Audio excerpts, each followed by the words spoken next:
Olá, colegas advogados, advogadas, acadêmicos, comunidade em geral. Estamos aqui na sede da OAB, primeira subseção de Rondonópolis, dando continuidade ao projeto denominado Podcast da Ordem. É um projeto iniciado nessa gestão 25-27, que traz, a intenção é trazer temas técnicos, né, voltados à área do direito, só de forma acessível, de forma mais tranquila, um bate-papo. E hoje, especialmente, o tema é direito penal. Estamos aqui com dois convidados muito especiais aqui, convidados que têm há muito tempo advogando aqui na nossa comarca, não só a atuação na comarca de Rondonópolis, mas também no estado de Mato Grosso, também a nível nacional. É um prazer receber hoje esses dois advogados, meus amigos que aqui estão.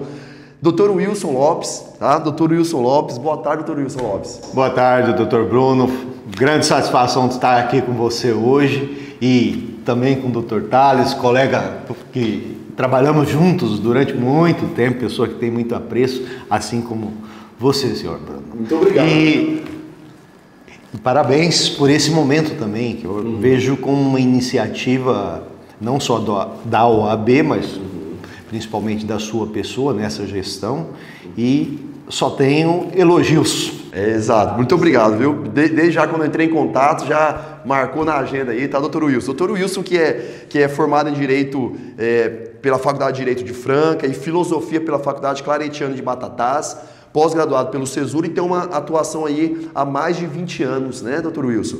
Também, que nem já adiantou o Dr. Wilson aqui, estamos com o Dr. Thales, nosso convidado desse podcast especial. Não poderíamos falar assim de direito penal, senão falar com o Dr. Thales, né, Dr. Thales? Dá uma boa tarde aí. Oi, boa tarde, Dr. Bruno, boa tarde, Dr. Wilson. É uma honra estar aqui com Vossas Excelências.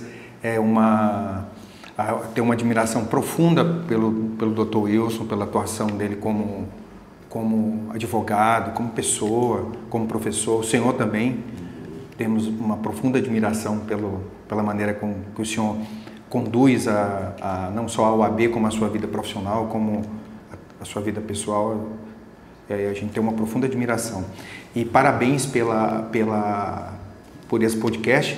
Fiquei honrado com o convite. Sim. Não poderia, se tivesse outro compromisso, eu reagendaria. Maravilha, Dr. Thales. Dr. Thales, que é licenciado em História, né, pela Universidade Federal de Mato Grosso, bacharel em Direito pelo Cesur em Rondonópolis, especialista em Direito Público com ênfase em Direito Constitucional pelo Cesur também, tem uma especialidade em Direito Penal e Criminologia pela PUC, né, foi professor por diversos anos, tive o prazer, né, na verdade, lecionamos em uma instituição aqui da cidade, né, de forma concomitante ali, eu no início ali, né, começando a docência e vocês ali naquela experiência, foi muito bacana, inclusive o Wilson que me indicou na época, lembra, Wilson?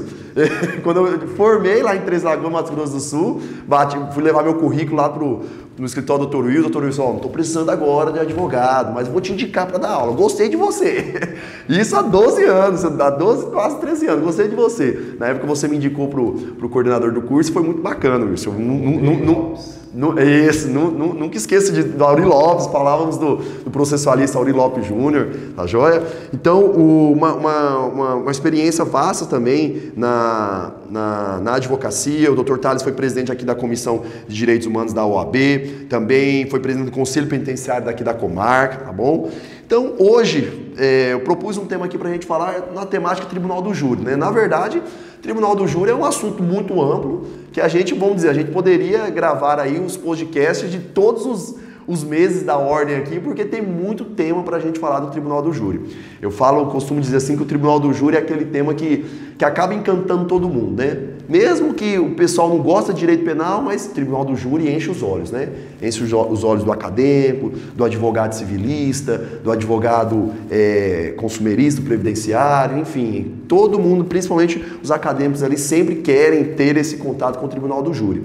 Só que também o Tribunal do Júri, parafraseando também aquele advogado, agora me falou o nome que atua no caso do goleiro Bruno, do Quaresma, ele fala que é o Tribunal das Lágrimas, né? Todo mundo chora, né?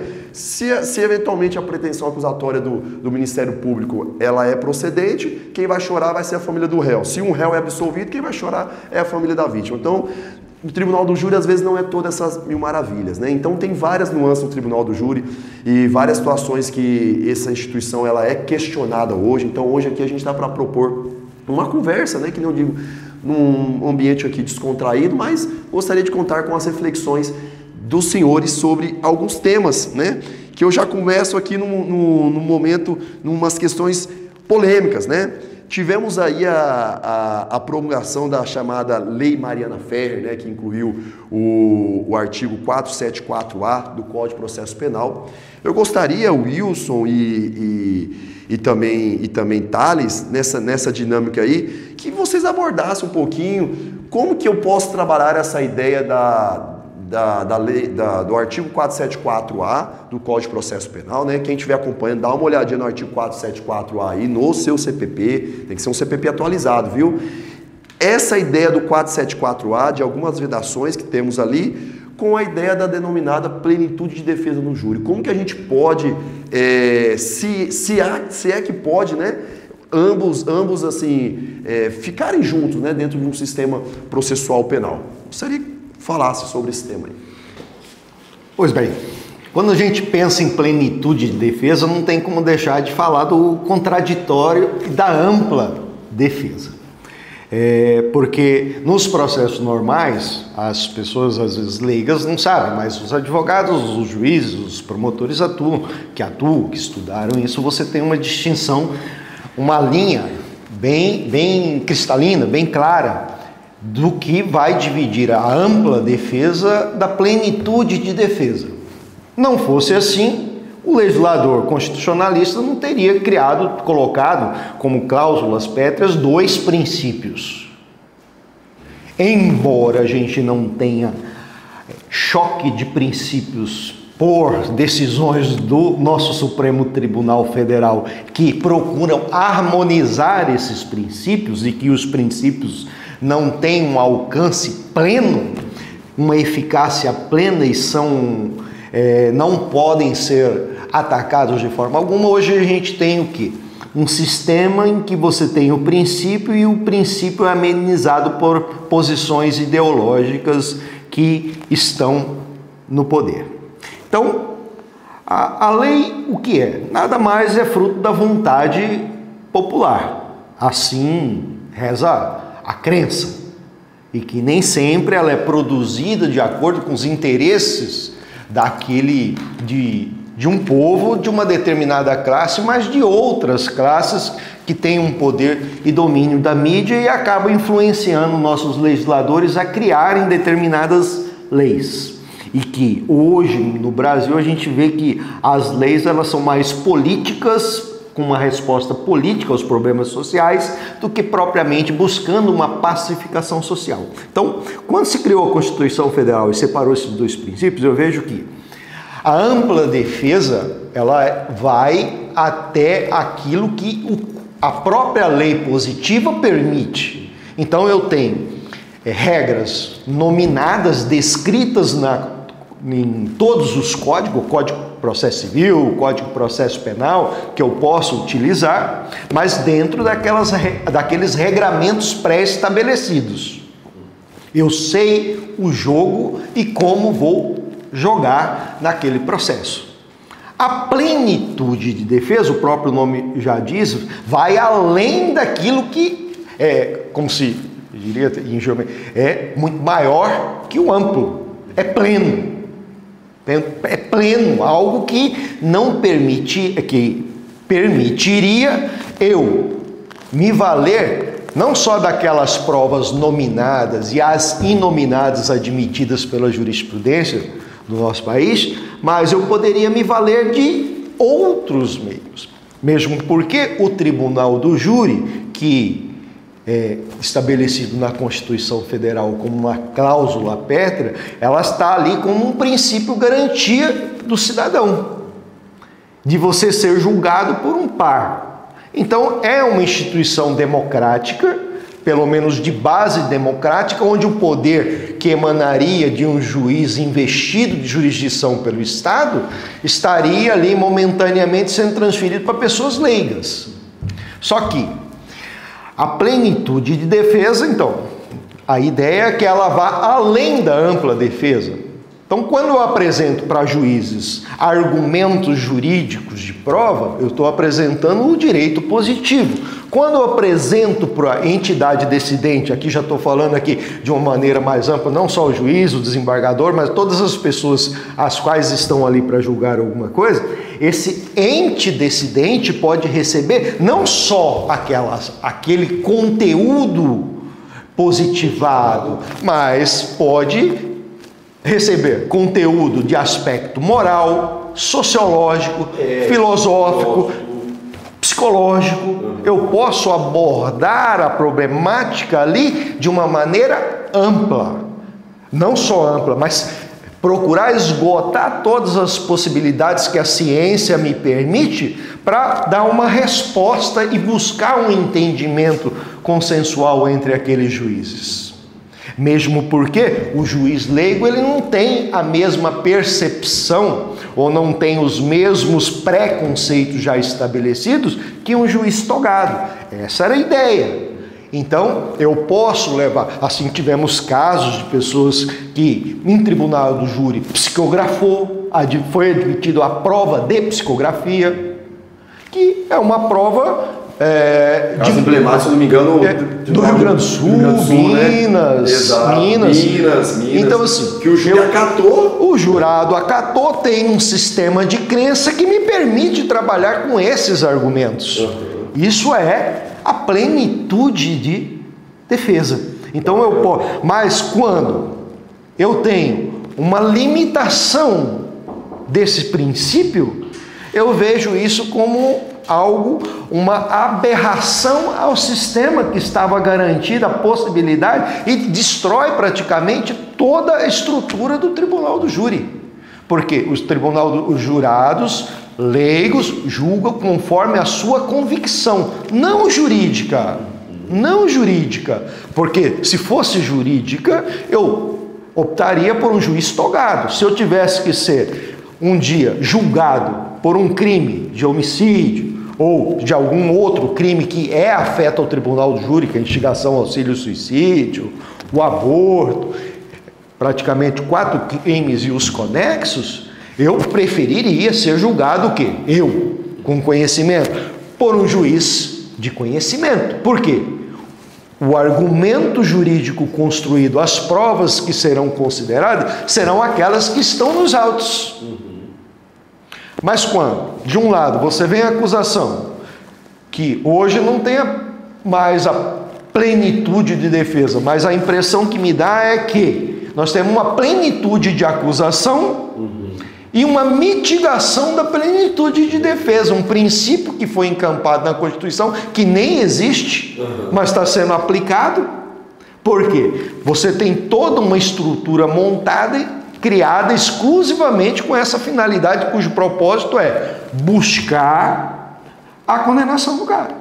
E o que você fala, assim, isso eu acho bem interessante, você sai do pressuposto de que sim, a nossa Constituição, os institutos do Tribunal do Júri são institutos voltados para a garantia do cidadão que está sendo julgado ali. Porque hoje está sendo feita uma releitura de que seria uma garantia da sociedade. Então se é uma garantia da sociedade, então eu vou mitigar a plenitude, tá bom? Eu vou dar plenitude de acusação, foi bem colocado isso aí. Então, essa questão aí ficou muito clara, posicionamento, que aquilo ali é um posicionamento, é o que o Francisco Carnerucci fala de proteger o débil, né? O débil do processo. O débil do processo é o réu, é a pessoa acusada. Exatamente. A ideia de processo penal sempre foi essa, porque o Estado sempre foi o vilão agressivo que mitiga sua liberdade, que cerceia seus direitos, que te pune. E tem toda uma estrutura política, econômica, social por trás que o garante para isso nos interesses de determinadas classes. Perfeito. E dentro dessa perspectiva, e essa Lei Mariana Ferrer? Ela doutor Bruno, doutor Wilson, interessante o que o senhor falou, porque eu penso a mesma coisa. Eu vejo... até porque você vê que o 474A, ele é um dispositivo que, pela redação dele, ele foi endereçado para o juiz. É como se fosse assim uma sinalização para o juiz falando assim: olha, juiz, A partir dessa lei, você vai ficar atento como se ele já não tivesse, como se o CPP não armasse o juiz de todas as ferramentas necessárias para ele presidir uma audiência.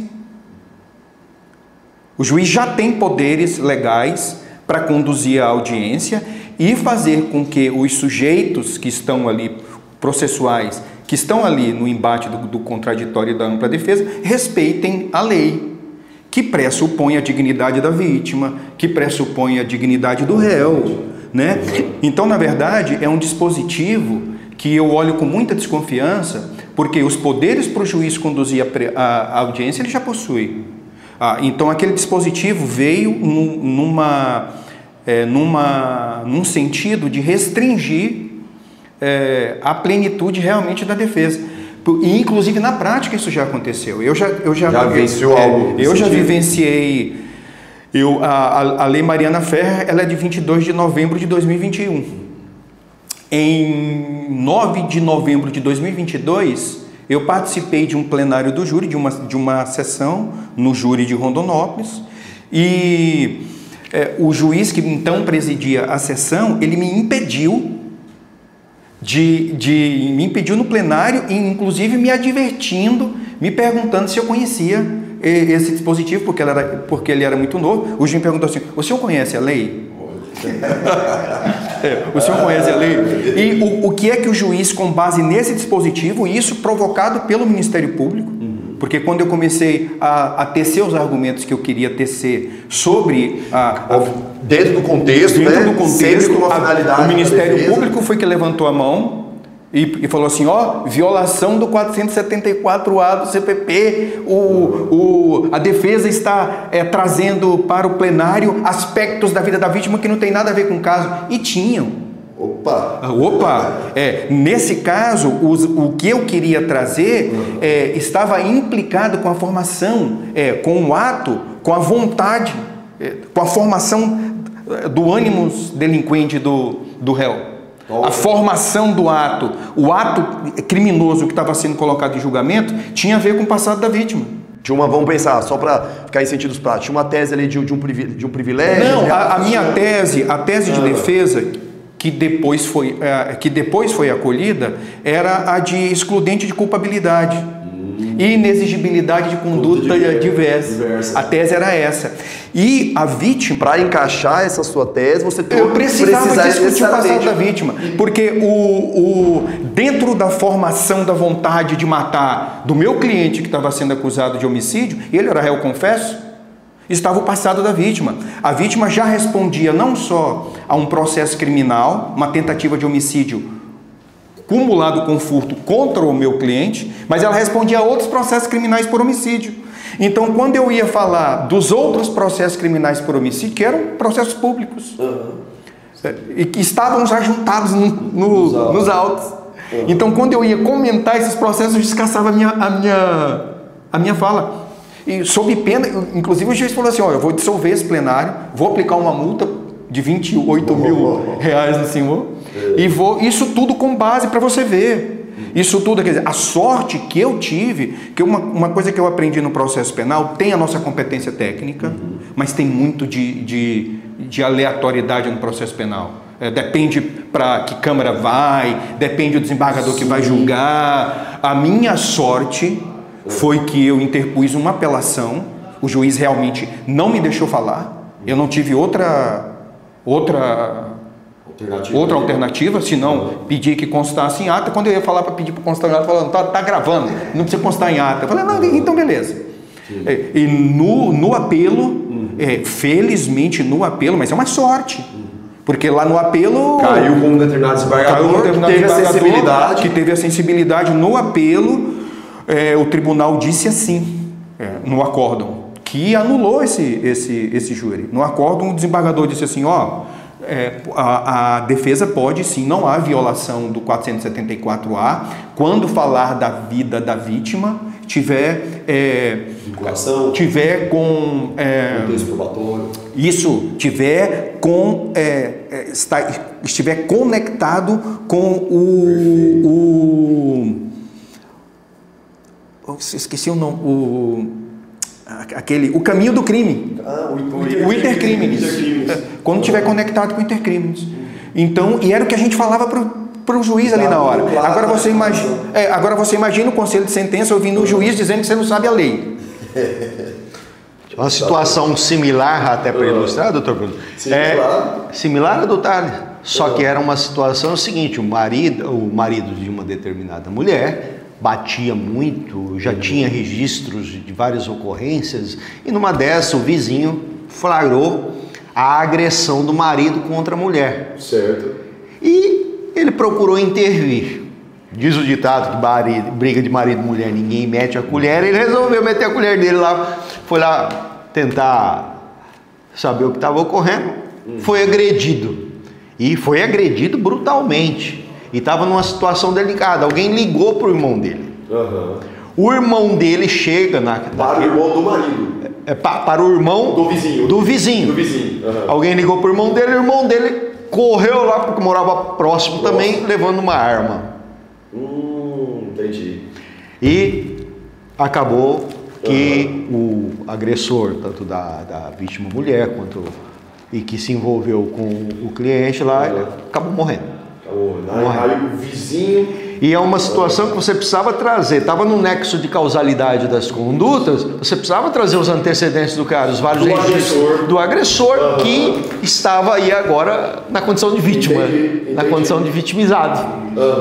E se não trouxesse isso, nada justificaria o meu cliente intervir ali naquela agressão, naquele momento. Então, é por quê?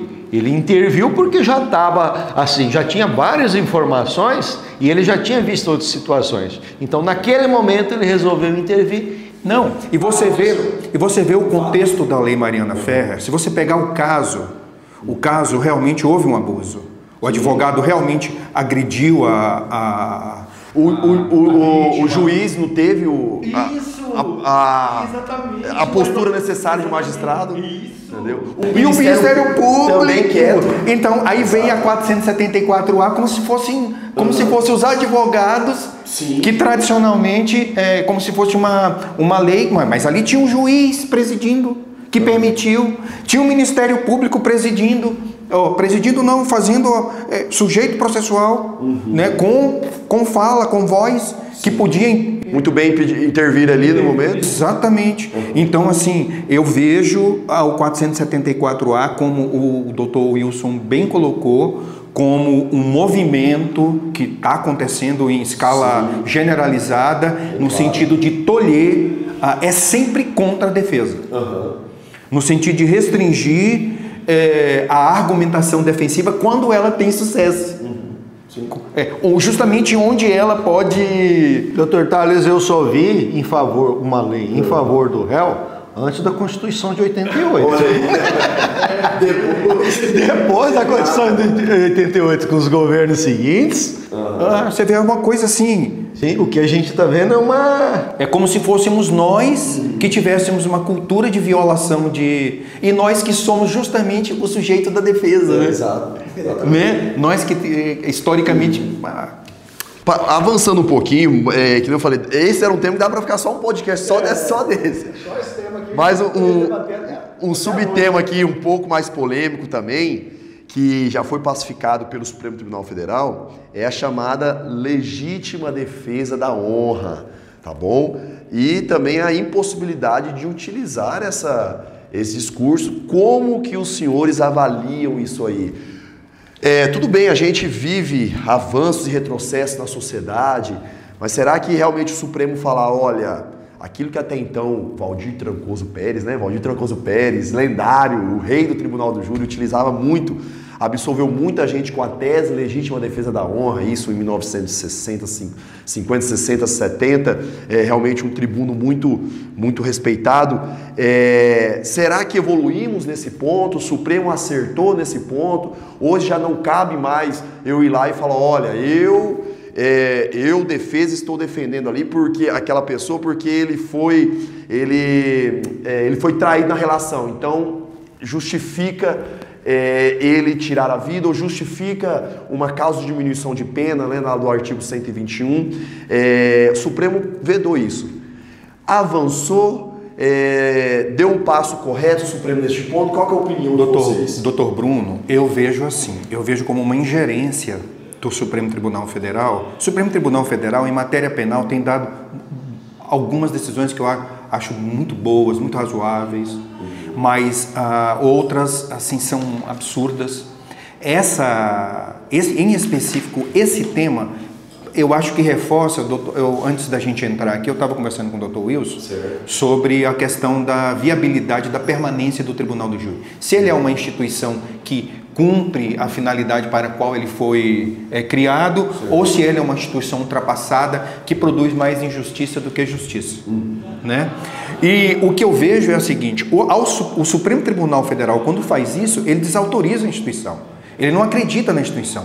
É como se fosse um rei, é como se fosse uma autoridade estatal superior ao povo. Porque o Tribunal do Júri é uma possibilidade do povo participar diretamente dos assuntos estatais. E no caso, um assunto muito, muito particular, que é a justiça. É uma decisão direta, o povo julga. Ora, quando o Supremo Tribunal Federal entra nesse julgamento e diz assim, o plenário, vocês não podem, conselho de sentença, essa tese vocês não podem avaliar. Se avaliar é nulidade. Né? Novamente, então eles estão lesionando a plenitude de defesa. Não, eles estão dizendo assim, o conselho de sentença não tem maturidade para discutir essa questão. Nós, que sabemos o que é bom e ruim, é que podemos deliberar e proibir vocês. Quer dizer, como que eu, cidadão, como que eu, advogado, vou acreditar numa instituição que o judiciário não acredita? Quer dizer, então, não é? Então, o povo não tem condições de entender que esse caso viola um direito das mulheres? O povo não pode decidir? Porque o advogado... seria um absurdo defender isso, né? Exatamente, porque o advogado me enfia o revólver na cabeça do conselho de sentença e diz assim, aprova a tese. Do outro lado está o Ministério Público, argumentando com todos os argumentos que o Supremo Tribunal Federal utilizou para fundamentar essa decisão, mas aí não pode. Então, assim, eu acho que essa arguição de a ADPF 779, se eu não estou enganado, eu acho que ela consuma a descrença que o judiciário lá em cima tem do conselho de sentença. Quer dizer, não são pessoas habilitadas para julgar. Quer dizer, mas quando condenam, podem continuar julgando. Então, né? Quando absolve, a gente precisa meter o dedo e controlar vocês. Quando condena, vai bem. Exato. Bem lembrado. E o Dr. Tales, quer alguma consideração sobre essa parte aqui? Comungo em gênero, número, grau com o Dr. Tales, principalmente a limitação de tese é uma afronta à ideia do Tribunal do Júri, poxa. Caramba, se eu tenho plenitude de defesa, se a lei me possibilita no Tribunal do Júri trabalhar com juízes leigos cujo entendimento não é jurídico, por que eu vou colocar uma cláusula de reserva de tese justamente para impedir o julgamento popular? Cadê a imparcialidade que se dá ao jurado? Não, e botando o dedo de quem é culpado dessa questão é a defesa. São os advogados imorais que levantam teses. É um absurdo, doutor. É um absurdo. E dentro do que você falou, doutor Tales, bem interessante, sobre a questão, também um assunto muito polêmico, instituição do júri hoje. E aí, melhor permanecer ou permanece com alterações ou vamos abolir o Tribunal do Júri? Hoje vivemos uma sociedade muito complicada, né? Extremismo de todos os lados, né? De todos os lados. Hoje até tem que tomar cuidado com quem você vai conversar, porque se você fala sobre A, vai falar que você é contra esse A, se fala de B e vice-versa, é muito espinhoso. Repito, tem que tomar cuidado com quem você conversa. E aí, na opinião dos senhores, instituição do júri, nessa sociedade de extremo, para de todos os lados, de todos os polos, às vezes a sensação que dá é um trabalho muito dificultoso da defesa, né? Parece que quando você chega no plenário do júri já está sedimentado algo, você pode fazer o que for. ir de forma técnica, né? Ir de forma pausada, de forma tranquila. Você pode trazer argumentos extrajurídicos, mas não vai. Não vai, porque está implementado esse extremismo na sociedade. Eu pergunto já... O senhor me permite só fazer um comentário? Claro. O senhor me permite, doutor Wilson? Sim, sim. Tem um membro do Ministério Público no estado do Rio de Janeiro, que ele é muito famoso, já está aposentado, que é o Afrânio Silva Jardim. Afrânio Silva Jardim. Tem uma coisa que ele fez assim que é lendária lá no Rio de Janeiro. Sim. Certa vez, ele promotor de justiça. Dos mais justos, dos mais... ele promotor de justiça. Para você ver o poder que a acusação tem no júri. Ele consta a lenda, mas diz que é verdade. O advogado, eu vi o advogado que participou desse plenário do júri relatando isso. Diz que a Fernanda Silva Jardim olhou assim, na fala nos debates, a acusação iniciando a fala, olhou para o réu assim e falou assim: não gasto saliva com réu. Foi a fala da acusação. Não gasta saliva com vagabundo. Finalizou. Aí a defesa aqui, ó. Ai, pelo amor de Deus, não sei o quê. E vocês são injustos. E gastou todo o tempo da defesa. Qual foi o resultado? Condenação do réu. Condenação do réu. Então, assim, a gente tem um ambiente. Eu até sou favorável ao júri desde que ele mude. Desde que desde que o Ministério Público atue dentro das balizas constitucionais, coisa que não faz. Né? A gente vê o Ministério Público explorando muito e nós não vemos o Judiciário se mobilizando para caçar essa postura, para interferir nessa postura do Ministério Público. Você pega a doutrina de bons advogados criminalistas, de bons processualistas, o Ministério Público explora situações que, inclusive, o Conselho de Sentença não compete a ele analisar, não compete ao Conselho de Sentença analisar o passado do réu. O Conselho de Sentença julga o caso. O juiz é que vai, é o juiz, mas o Ministério Público endereça o passado do réu, explora isso. Ele sabe que o Conselho de Sentença não analisa isso. Quem vai analisar isso é o juiz na dosimetria da pena. Os antecedentes, a reincidência, a dosimetria de pena, é o juiz togado, mas o Ministério Público explora outros preconceitos, né? Então, se o Ministério Público se houvesse não sei o que vai ser feito, um curso para ensinar o Ministério Público a se comportar devidamente no Tribunal do Júri, não sei, acho que eles nunca vão fazer isso. Então, eu vejo o Tribunal do Júri como uma instituição de acusação hoje. Ela é extremamente antagônica à defesa, assim, para nós o trabalho é muito maior, porque é um ambiente de condenação. Inclusive, eu acho que essa é uma instituição que se perpetua porque condena mais. No dia que o Tribunal do Júri começa a absolver mais, eles fecham, eles inventam, acabam... E o doutor Wilson, mantém júri, vamos abolir o júri, qual que é a sua visão sobre esse... Não sei se nós temos tempo, quanto tempo nós temos aí pela fala, porque é impossível responder essa pergunta sem alguns aspectos históricos relevantes do Tribunal do Júri. Então, o júri no Brasil chegou Brasil colônia. Então, nós temos pouco tempo de Brasil colônia até o atual e amadurecimento de ideias, legislações, passamos do sistema monárquico, republicano, presidencialista, agora parlamentarista, a discussão de novo, volta, assim, sempre temos essa dinâmica histórica ou fatos sociais que vão provocar alterações legislativas. O Tribunal do Júri foi encampado no início do século passado, já havia regras próprias para o Tribunal do Júri, assim que sobre o aspecto histórico, outros países também tinham o Tribunal do Júri como um meio eficaz de se fazer justiça naqueles casos concretos, naquelas espécies de crimes considerados mais complexos e que dependeria do entendimento do cidadão, visto que um juiz togado ele vai julgar segundo a lei positiva. Critérios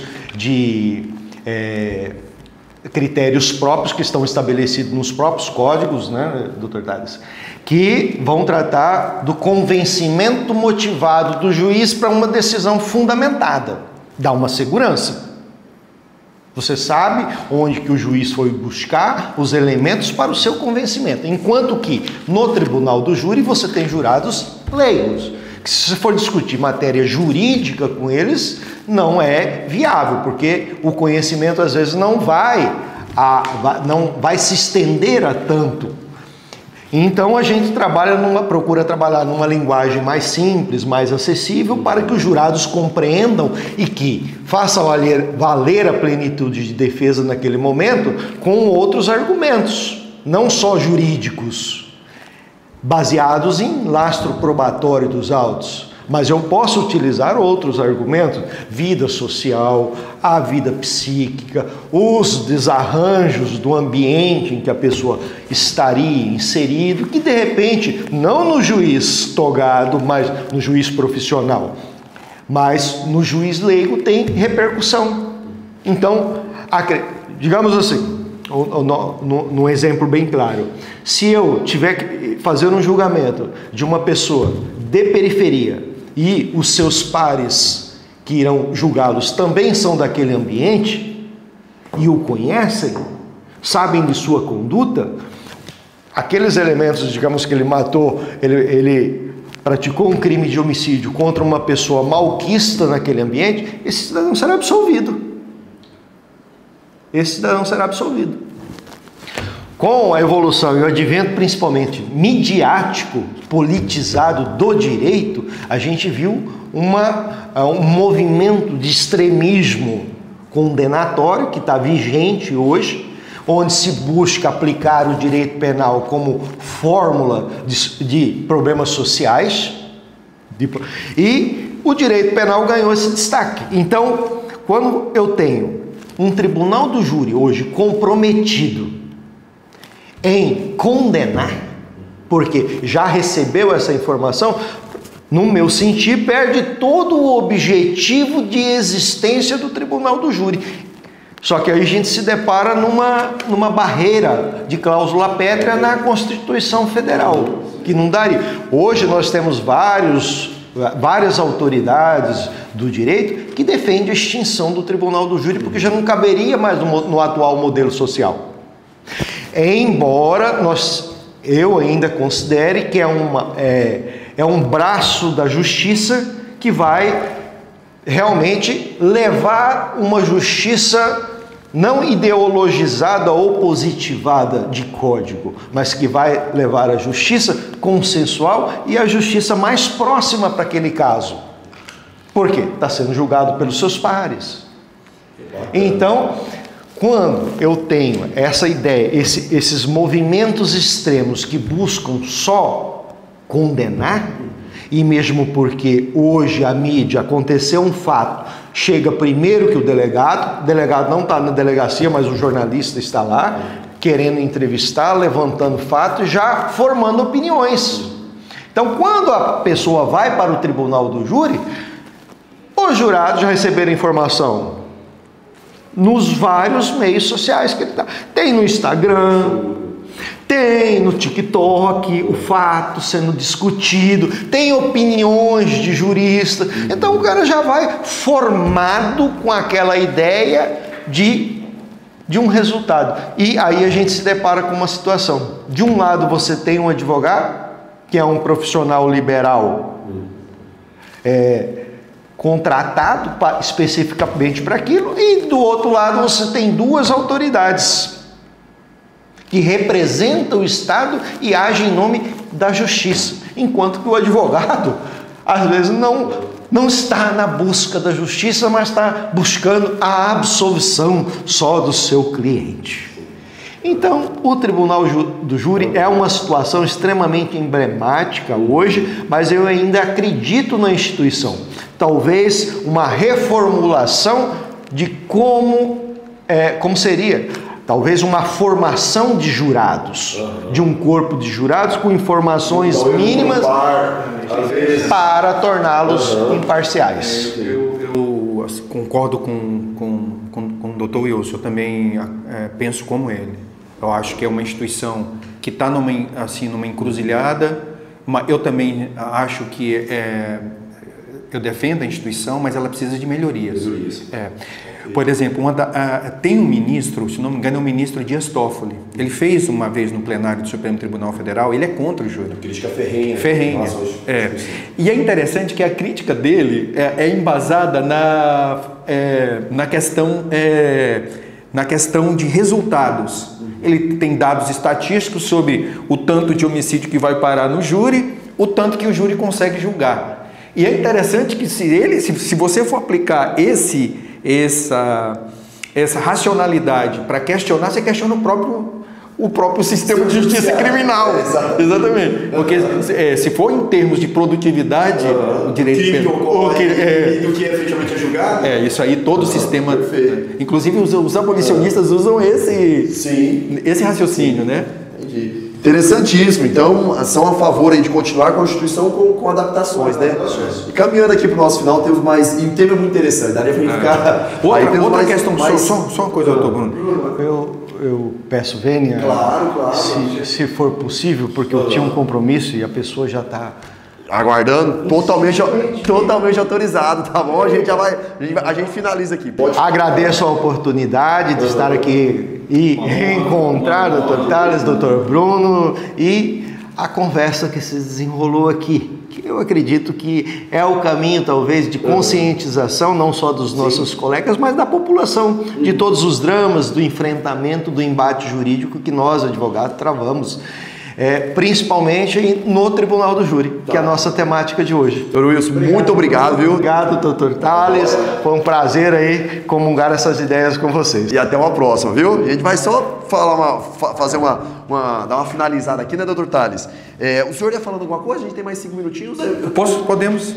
Não, é basicamente assim, ó, falamos da Lei Mariana Ferrer, plenitude de defesa, instituição do júri, se deve continuar ou não. Para a gente finalizar, nesse tempo de advocacia, algo inusitado que o senhor passou aí na tribuna do júri, algo seja cômico ou trágico, enfim, cômico e trágico ao mesmo tempo, que chamou a atenção e que marca? Essa envolve justamente esse artigo.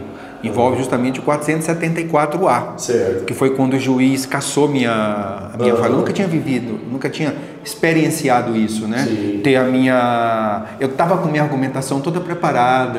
Eu vou para o Tribunal do Júri, eu estudo pra caramba o fato, eu me preparo. Eu estava com tudo preparadinho, tudo. E quando o juiz cassou minha fala, eu fiquei desnorteado. Eu fiquei desnorteado, porque eu falei, o que eu vou fazer agora, né? Que eu tive que fazer uma adaptação rápida ali e tal, mas uma coisa que eu aprendi, assim, eu respeito muito os juízes, respeito muito a promotoria de justiça. Uma coisa que consolidou em mim, nessa experiência, foi assim, eu não tenho que brigar com o juiz ali, a ponto de agredi-lo verbalmente, a ponto de... Eu ali naquela hora que o juiz cassou minha palavra, eu falei, graças a Deus tem um recurso. Né? Eu não preciso, eu me impus, eu não me alterei, mas eu falei assim, Vossa Excelência, eu tenho que falar, faz parte da tese da defesa, nós não vamos violar a dignidade da vítima, não era nossa intenção, nós não queremos, eu sou muito ético com relação a isso, doutor Bruno, com respeitar, eu vejo assim, no Tribunal do Júri é um drama, são vidas ali né, e a advocacia me deu essa maturidade intelectual de entender, compreender quem está não só os familiares do réu, mas também os familiares da vítima, né? Assim, eu levo tudo isso muito em consideração. E então essa foi uma questão interessante. E o réu saiu dali condenado, porque a defesa teve a palavra cassada e os argumentos da defesa foram cassados, o réu saiu condenado. E num outro ambiente em que nós conseguimos anular, graças a Deus nós conseguimos anular aquele júri, com parecer favorável da Procuradoria de Justiça. Bacana mesmo. Bacana. E assim, num outro... Uma situação que marcou muito. Me marcou muito isso aí. E numa outra situação, no julgamento que veio, esse plenário, essa sessão que o réu saiu condenado, porque a defesa teve a fala cassada, foi em 9 de novembro de 2022. Em maio de 2024 a gente teve o segundo julgamento e o réu foi absolvido. Quando a defesa não teve a fala cassada. Então, assim, isso me deixou muito consciente do papel do advogado, né? E do papel do juiz, porque a justiça não acontece só com a atuação do advogado. Se o juiz se conduz de forma injusta, sem respeitar o que a legislação determina com relação ao papel dele no tribunal do júri, o resultado também é injusto. Então, são todos os... Assim, é um cenário muito delicado. Bacana, doutor Tales. O que eu falei, é um tema que daria para a gente ficar falando muito tempo aqui. Eu gostaria de agradecer imensamente a participação do senhor, a participação do doutor Wilson. Acho que foi um bate-papo bem descontraído, ao mesmo tempo com reflexões, tá bom? Um tempinho aí para fazer as considerações finais. Eu agradeço, parabéns pela OAB, pelo podcast. É uma situação bem, acho que vai trazer bons frutos, e acho que é um ambiente para a gente discutir, né, o direito, e os advogados terem um espaço a mais de fala. Parabéns, doutor Bruno. Nós que agradecemos. Episódio 2 concluído agora. Dr. Tales, Dr. Wilson foram os nossos convidados. É isso. A OAB, primeira subseção, preocupada com a qualificação jurídica, com as discussões, com tudo que está de fato ocorrendo no mundo jurídico. Fique atento aí nas nossas redes sociais e nos acompanhe no YouTube e nas plataformas, nas mais diversas plataformas. Muito obrigado e até uma próxima.